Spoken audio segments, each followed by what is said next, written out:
Hello, welcome to a special episode of the Kennel NRL podcast for State of Origin Game 1 2023. Before we go on, can I just ask if you can like and subscribe to our channel? It really helps us to continue bring on more guests, providing content that we all enjoy, and setting up some very, very exciting things for the weeks to come. Just a small ask, if you're on your desktop or on your phone, just click that subscribe button. It goes a long way to helping us. Thank you. We're going to be talking about the game coming up in 24 hours, the New South Wales Blues and the Queensland Maroons. And I've got my trusty co-host Dibbo with me to talk everything Origin. How are you, Dibbo? Are you excited? Queenslander! Boo! Go the Blues! I'm kidding. I mean, the first time I ever saw Billy Morse shout out Queensland, I thought he wasn't all here. And he isn't all there. Queenslanders aren't all there. A kid, but he turned out to be one of the nicest guys ever. I mean, go the Blues. Thankfully, New South Wales tailed them up that day. I have nothing good to say about Queenslanders. I'm sorry, but how excited are you? 24 hours out from the game. Look, I think I'm not as excited as I used to get. It's just that, and then you think, geez, no, I don't want to lose to these Queenslanders. So you just, get in front of the TV, you scream at the TV, you scream at everything that doesn't go your way, and you're just trying to will the boys home, basically. I was kind of I spent a large chunk of last year and even some of this year in Queensland. And I just think to myself, how the hell do we lose to Queensland year in, year out? I mean, those Queenslanders are the most polite, placid, not on the footy field. Come across, and then you come to Sydney or New South Wales, and we're just full of bunch of grubs here, and you just think, geez, how do we let these buttercups put it on us year in, year out? And I just think, geez, I have no idea what you're talking about. Just telling you, mate. You're not backing yourself up at all. You're not doing yourself any favors. I don't know. You're starting to sound like a Queenslander, bro. You're starting to sound like a Queensland supporter. I'm no Queensland supporter. I mean, I'm just thinking, yeah. Bro, anyway, you're starting to sound like Andrew Johns. I think I need a change. You're waffling change. on. I think I need a sea change, basically. Probably, but you're just waffling on. You're sounding like a Queenslander. No Queenslander here, mate. I've been waiting for this since the season started. It's just one of those games that always produces, no matter what happens, no matter what the score is, it's always a game to remember. I'll tell you one thing, though, that I will be missing is Ray Warren's commentary. For a long time, State of Origin was always, opened by him, led by him, and it's no longer the case. And I think that Origin is missing something without Ray Warren there. Yeah, look, Ray Warren, he used to. I think the decibels used to go from 0 to 10,000 in literally a split second. All the time. Before that, we had Darryl East, it was similar as well. Probably Origins. When you see a Origin highlights reel, it's synonymous with Rabs just losing it at big hits, all the special runs. Moments, like when the Blues, when Teddy went over to score that try in 2019, or when some of the miracle comebacks that Queensland make, it's always Ray Warren's voice behind it, and it inspires something in you. I will say, I would love to hear an Andrew Voss or a Warren Smith commentate an Origin game. I think that they're better than anything that Channel 9 has to offer in terms of commentary. Look, I've spoken highly of Cameron Smith before and Billy Slater, but Billy Slater's going to be coaching and Cameron Smith's the only one that doesn't ramble on in the commentary. Now, you need a lead commentator that's just calling the action. He's not there to give an opinion or basically an analysis of the game. So Rabs or Darryl East, beforehand, would just go in there, call it as it is. The excitement will be through the roof. They'd add their own vocab to it. Absolutely, yeah. Before they had Rex Mossop. Oh, good old Rex. Rex Mossop, and I think they used to call it Mossop. I don't know. Anyway, he used to just get a lot of sayings the wrong way around. So, it's going to be a great game, and I think it'll be a very, very evenly matched game. But what's Origin without some drama? And boy, have New South Wales had some drama this week. Yeah, look, it's funny. I think they're trying to play mind games with Queensland, and Queensland obviously is trying to play it back, and then it kind of blow up in their face. Yeah, I think that may have happened, actually hurt himself. Yeah. And it's just they're waffling on or carrying on because now Ivan Cleary's got a tooth problem. Everyone just laugh. Do you mean Nathan Cleary? Did I say Ivan? Yeah. Do you have early onset dementia, Dibbo? Yeah, that's the second time today. Actually, somebody said I've got. What's the word? Anyway, Alzheimer's. There we go. Early or onset dementia. Yeah. So, for those who aren't aware, Latrell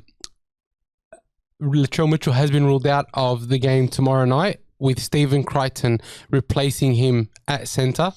Matt Burton has flown to Adelaide to be the 18th man. Dibbo, thoughts on Crichton replacing Latrell? Obviously, different type of player. Latrell is one of your best players in the game. I mean, if you look at it, the multitude, what you're getting in there is, it's like you're getting the Rolls Royce of backliners in the center position. So in attack, he's going to devastate you.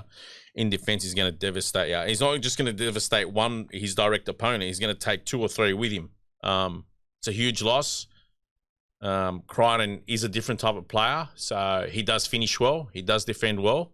But Latrell's just a different beast completely. I mean, anyone that says New South Wales aren't worse off by not having Latrell there and are just kidding themselves. And not only just worse off, they're a lot worse off. I mean, and Steve will probably still get the job done, but there's a big difference between the two players. I mean, everyone knows what Greg Inglis was capable of before. Everyone knows what before that you had the likes of Mal Meninga. Latrell's in that upper echelon category of excellence. Yeah. Look, I agree with you. Standalone. I mean, if Latrell probably played out his career in the centres instead of reverting to the fullback, you'd literally put those 3 guys up there as who would fill the 2 positions in the team of the century. What about Mark Gasnier? Gasney's a different type of player. He probably had a good 4 or 5 years, but I mean, GI went past him. Oh yeah, okay, fair enough. I agree. Meninga was. Oh yeah, he was a leader. He was a leader amongst men. I mean, if you even had to name a team of the century captain, I know they gave it to Clive Churchill, I think, but Mal Meninga. I mean, Queensland looked up to him. Canberra looked up to him. Fair enough. You know, he was a big man in a back line. I would say if there was going to be a captain for team of the century, if Cameron Smith was ever named, I would say he would be the captain. He wouldn't get a look in. Norm Proven would punch him straight in the nose and tell him to get the back of the line. Wouldn't get a look in. So, look, commentators have been saying that losing Latrell takes the edge away from New South Wales that they had. And look, I sort of tend to agree. I think that they had him marked up by Hamiso. Well, I'll tell you now, if Latrell made Dane Gagai look like a speed bump or a turnstile, Hamiso's going the same way. If anything, I think Gagai defends better than Hamiso up in the line. Hamiso's been playing at fullback. Hamiso's just a bigger body. He's got a lot of speed. But look, I'm not disagreeing with you, but actually what's interesting is Queensland changed their team around a little bit to cater for the injury of Latrell. So they've moved Hamiso now across to defend against Tommy Turbo and have put Val Holmes up against Stephen Crichton.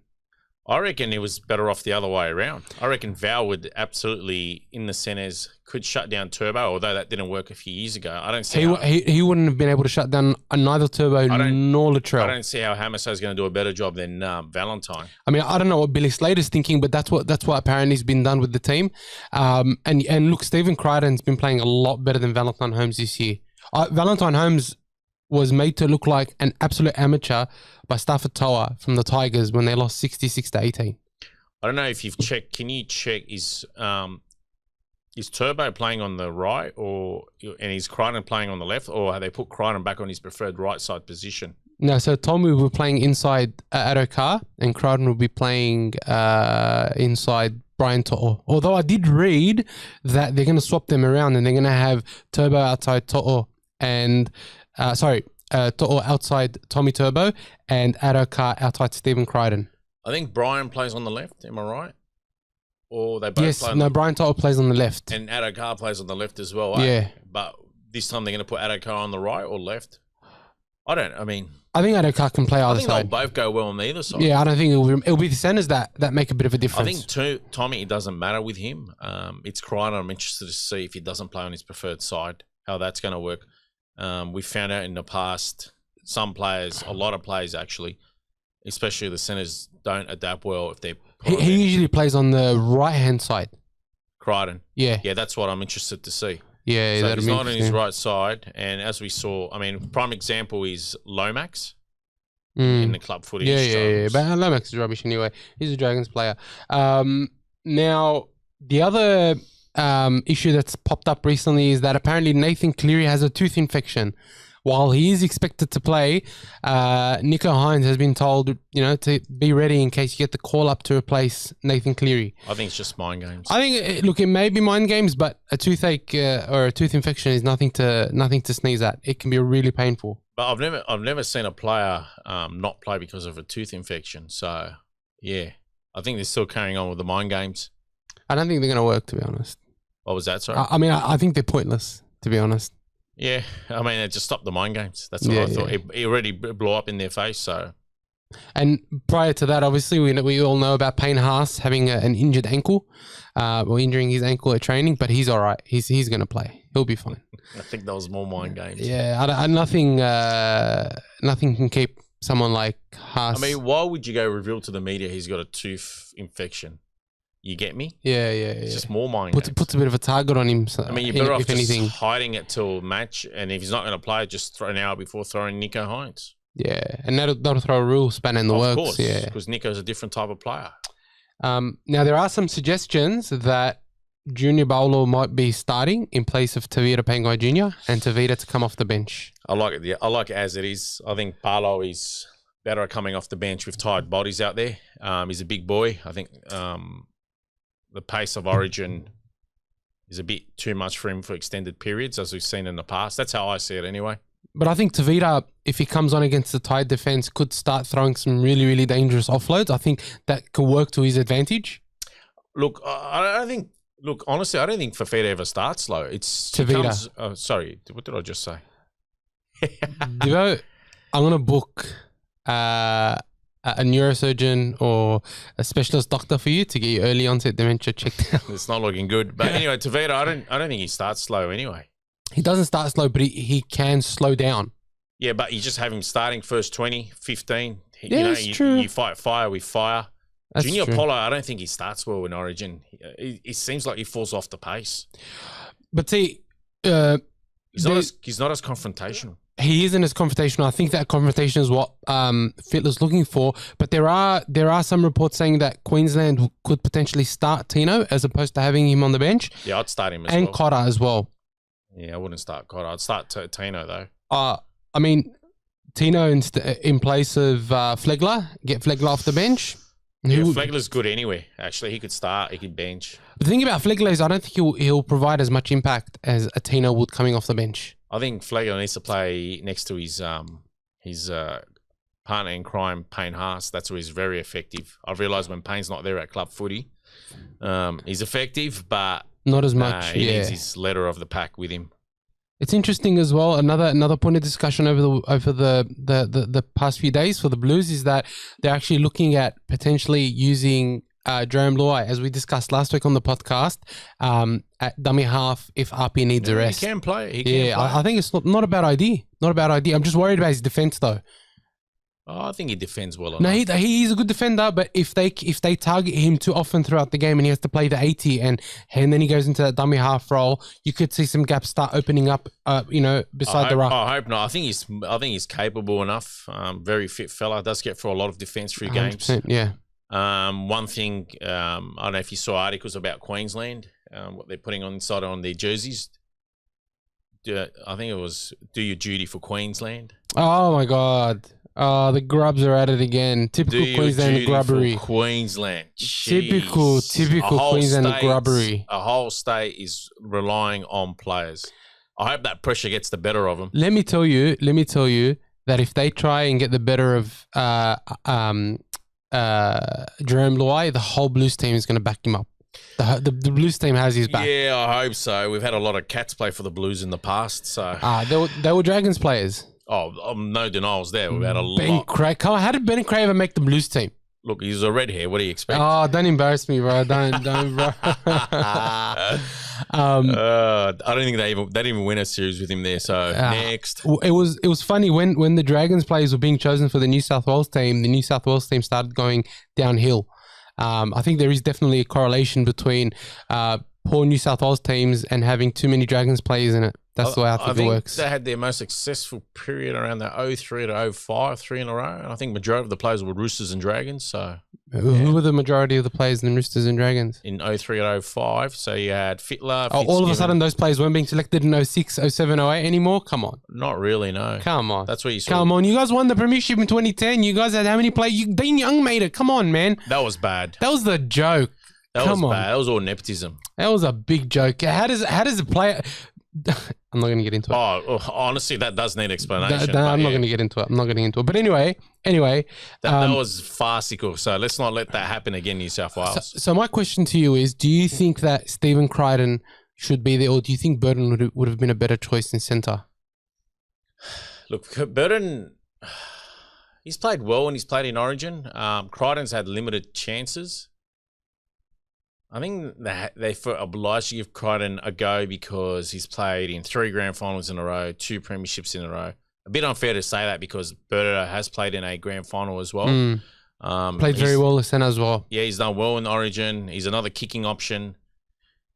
I just feel like, look, it doesn't help. Look, I'll tell you what doesn't help Berto's cause. The fact that you got a Penrith coaching staff. No, you know what I mean? You got Brandy and I don't think I'm very critical of that. You got Brandy and I think Crichton, even people were saying Crichton should have been on the team regardless, even when Latrell wasn't injured. Should or shouldn't? Should have. But where are you going to put him? That was the argument. They were saying that he's playing that good that he should be there. My only thing is that Burton can cover more positions than Crichton can. Like, if this is how they got to look at it, and you know it, everyone knows it. Origin is a complete different level to club footy. It's quicker, it's high impact, it's, you know, a lot of the times those sort of silky, smooth, pretty look sort of plays ain't going to cut it at Origin. You just need someone that's just got it all, like a bulldozer. Yeah. Like Latrell, you know, Tommy Turbo. Yeah. If you got those sort of players in the team, and then if you look at your opponents, they're going to defend out of their skin. I mean, Crichton's a great finisher, but if you got your wingers set in Addo-Carr and To'o, and then you got your fullback set in Teddy, and then you got your centers, you know, in the twin towers of Latrell and Turbo Tom, where are you going to put Stephen Crichton? No, I mean, it's a good point. It's a good point. And saying that, Berto, I don't know, maybe he is more better suited to State of Origin than Crichton. I mean, he does offer you a few other options. He's got his huge kicking games is a big plus for him. I was looking at some of the bombs he put up last year, and oh my God, that was ridiculous. What a bomb. Imagine everyone's waiting for your halves to kick the ball or your hooker, and then the ball swings out to your left, and then kaboom. You got Cleary on one side and him on the other. And honestly, you could probably pepper Reece Walsh all game with those big bombs. Just put them up to him and hope, you know. Oh, he can kick him out of trouble if they're stuck on their 30-metre line. He's going to put you a 60-metre top. Yeah. You know, Reece Walsh is all of a sudden taking the ball on his 10. Yeah, I mean, or he's running back to get the ball, and the defensive line has time to. Exactly. Yeah, absolutely. So just to recap now what the team looks like.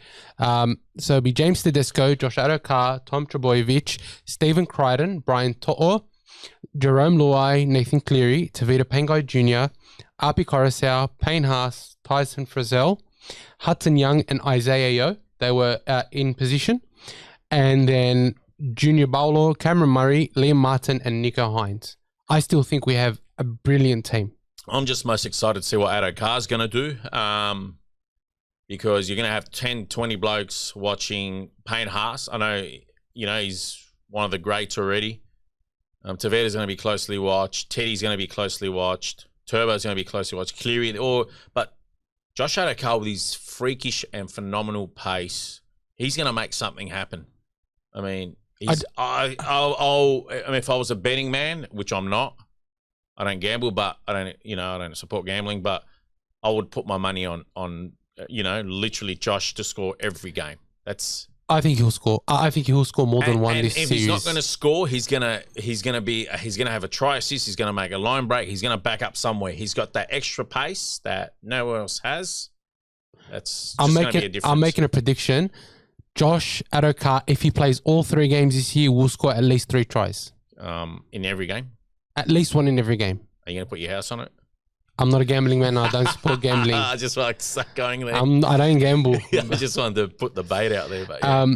And the Queensland team, as it stands, is, and this is in order of position. So Reece Walsh, Selwyn Cobbo, Hamiso, Tabuai Fido. You've got Valentine Holmes, Murray Tuolangi, Cameron Munster, Daly Cherry Evans, Tom Flegler, Ben Hunt, Lindsay Collins, Tom Gilbert, Patrick Carrigan, Harry Grant, Tino Fa'asua Malaawi, Ruben Cotter, and Jai Arrow. If you start Tino and have Flegler coming off the bench, I think you've got a very weak bench there, with the exception of Harry Grant. You think Harry Grant should have started, or No, think you Hunt? can't. You have to start Ben Hunt.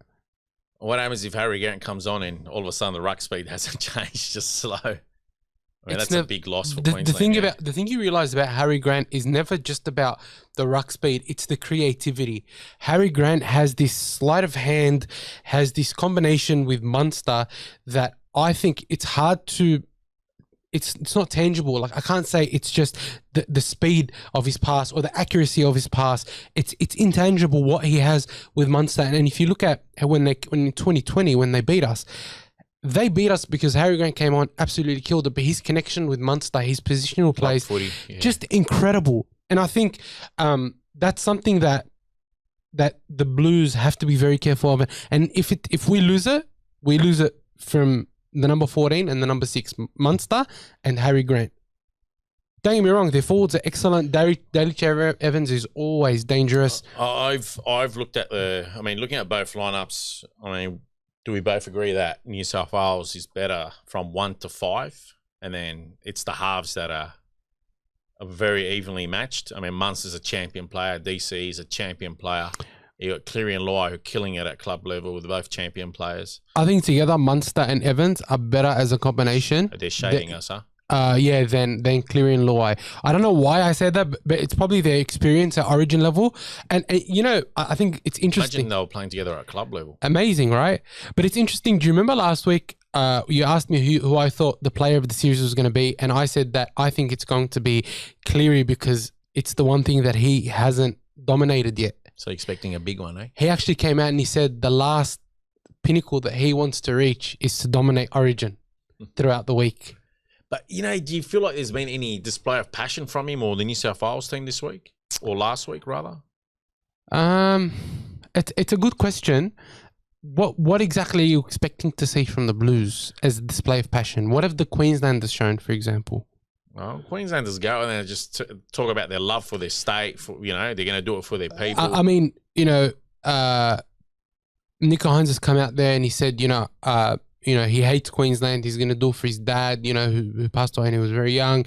I think there's been sufficient evidence there to say that the team's been quite moved this series, and also they've been uniting behind the Indigenous dance that they've been doing together. There's been I think there's stigma after, you know, I think the stigma came, I mean, I wouldn't say a stigma, but the culture came in. It was after, there was a culture in the 80s where New South Wales probably didn't care about state of origin.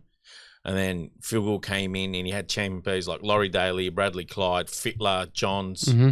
You know, that generation, Chief Harrigan, he should be front and foremost of them. That generation came in. They brought the New South Wales passion. They hated Queensland. They wanted to win. And then I feel like when the last remnants of that generation of like Fittler and Johns retired in the mid-2000s, it fell away again. And then we probably for about definitely over a decade, I mean, even the team selections were mystifying. And it's carried on since that. New South Wales don't care about state of origin. Even though we've won 3 out of the last 5 series, there was 2. New South Wales should have won 5 in a row. We should be 5 in a row. Lost 2, and now all of a sudden, if you look at the teams this year, you're thinking, Jesus, Queensland are going to win it again. It's got to that stage. I don't think Queensland will win. Is it got to that stage? Does Queensland still want to play? I mean, sorry. Does it's got to that stage? Is New South Wales going to rock up this year? Do they care? I think it's a bit harsh. I think that this whole Queensland cares more is honestly pushed by stupid New South Welshmen who don't understand rugby league. I don't think you've ever seen more passion than when the Blues finally won the game after losing 8 or 9 straight. Me as a New South Welshman, every time I see Queensland win, I can't even watch the interviews. I hate it. I have to turn it off. And I'm sure the players feel the same way. You can't tell me that a player that's playing in such a big game that can quite literally define the rest of their careers doesn't care. I think that's a stupid myth that commentators use just to add some spice to their commentary, but it's bullshit. They got to market it, but I don't know. Queensland, their players play ordinary at club level. I'll just point this out. I wouldn't say ordinary, but and then they come to State of Origin. You think, yeah, he doesn't have it in him, and then it's like, dude, why don't you play like that at club level? 2020, they won because Wayne Bennett coached them, and they wanted to play for him. They wanted to play for the state. He's the only coach that could have won them 2020, and he pulled the miracle out. Right, last year was honestly based on Fittler's poor selections. You reckon Payne Haas is going to start off the bench tomorrow? No way. I reckon Payne Haas. I think that's the 20th time I've asked you in like 3 weeks. I reckon Payne Haas is going to have one of the best games he's ever played. Because as a forward, especially this year and how he's been playing with the Broncos, he's going to a new level every single week. Another Fittler special. Do you reckon Coruscant is going to start off the bench? When Nico Hines starting? Nah. Coruscant will be starting. You won't hear Queenslanders saying that about their coach. I think Lindsay Collins for the Roosters is a little bit underdone. He's starting. I don't know. I hope they just bash him from the first minute. I hope Tavetta just bashes him. I hope so too. I think that's not punch him as in like just no, just and I think we're gonna need all that. We're gonna need that from our centers as well. We're gonna need them to muscle up a lot in defence. Can you repeat New South Wales' bench for me again? I know Hines is on there. Can you repeat the other three? I know Martin's on there, but just go. So the bench is Junior Paulo, Cameron Murray, Liam Martin, and Nico Hines. All right. Those guys are going to be the key to maintaining the rage. Because if those guys don't keep the rage up when they come on as replacements, I can guarantee Queensland's bench is going to maintain the rage. If those guys don't, then we're going to probably start falling behind. Let me tell you something. You know what you get with Cameron Murray? Yeah. You know what you get with Junior Paulo? And you know how passionate Nico Hines is. They will maintain the rage. The only player that you think can he is Liam Martin. But Liam Martin he hits solid. He's angry. Yeah, but he always looks angry. He always looks like he's pissed off. He always looks like he's had one too many beers. I need him to run angry and be, and make meters, not just hit hard and do nothing in attack. Agreed. I think that I do think that Junior Paulo will start. That's just a complete prediction for me that Junior Paulo will start and that Tavita Pangai Jr. will start on the bench. I hope he starts. You're excited for your Canterbury boys, eh? I can't. Honestly, Did you have Canterbury players in Origin last year? I know Josh was meant to be there, but he got over they didn't choose. I don't think we had anyone last year. Yeah, I don't think we had anyone. Oh no, we had Burden. We had Burden. Yeah. How can we forget Burden? Good news though for the Latrell injury is that it's only a minor calf strain, so there's a good chance he'll be there for game 2. He should be there. It's a matter of whether he plays club footy or not. And I think Souths deserve to have him back. He gave it up. If he can play for the Blues, if he can play for the Blues for game 2, play for the Blues in game 2. Souths will understand. Souths cares. I honestly cannot wait for this. I think that. The other thing that we should mention is the fact that it's in Adelaide. The NRL's sort of all but given up on selling it out. So are we flying out tomorrow morning in that case? I wish I was. I reckon NRL should entice New South Welshmen and Queenslanders to come across saying, hey, we got 5,000 tickets left, 50% off. Mate, strike a deal with the airlines, 30% off or whatever. And fill up those planes. The problem is it takes time to organise, and I don't think the NRL thought that they wouldn't be able to sell it out because they have sold it out previously. I'm sure there's still flights they have. It's still. Look, I'm sure they could, but the NRL is never proactive. That's their problem. Now, $200 million deal coming up in Las Vegas.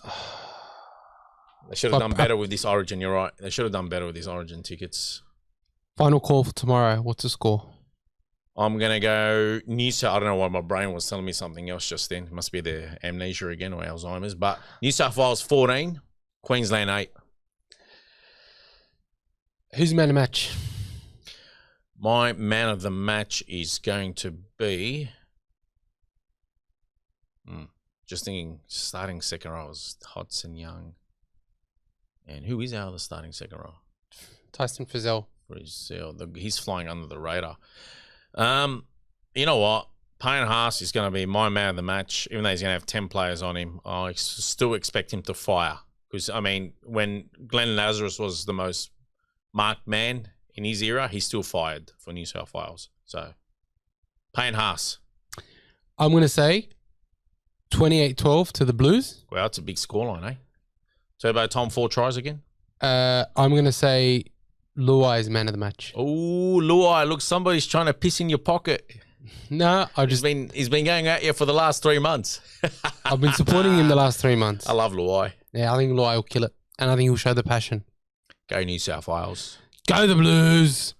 Is there any Roosters players in the New South Wales team besides Teddy? Because I'm sure you're going to love Teddy on Wednesday, but hate him on Sunday. Teddy. Go, Ted. No, there's just, for the Blues, just so James gutted no Tedesco. Latrell. Because if Latrell's there, Teddy runs right. I guarantee it. Latrell gives him all that space and you know. I know. Are you ordering KFC tomorrow? Yeah, they're ordering KFC. I actually want to go. I mean, no, you know what? I think they want to go Burger Hustle from Belmore, so they're going to probably get it Ubered. Yeah? Yeah, we're going to my mate's man cave. So he's got a nice big room at the back with a lot of Melbourne Storm memorabilia, something I'm not impressed by. But he's also a collector of many items of comics and figurines. And, yeah, anyways, I don't want to, give away his location in case there's some treasure hunters. But, yeah, I think we're going to settle for fried chicken from Burger Hustle. Okay. I've had it there and it's amazing. So I'm not giving anyone a shout out.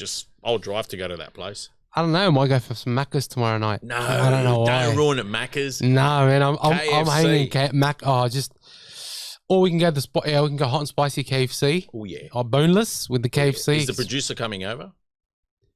Don't think so. So do you get to say what you're having? No, bro. My TV, my rules. Look, KFC's the go, but look, if you can support local business on Origin night, do those local businesses a favour and try to order from them. And with that, we've come to the end of our Game 1 2023 State of Origin preview show. Thank you for sitting through this podcast with us. If you're new, please be sure to like and subscribe. We have some very exciting people coming on in the next month. And when I say very exciting, we're talking some very, very exciting current players, ex-players, some superstars coming and joining us. So if you don't want to miss any of that, be sure to like and subscribe. Thank you so much. You've made it to the end of the show, and we'll see you on the next one. Queenslander. Go the Blues.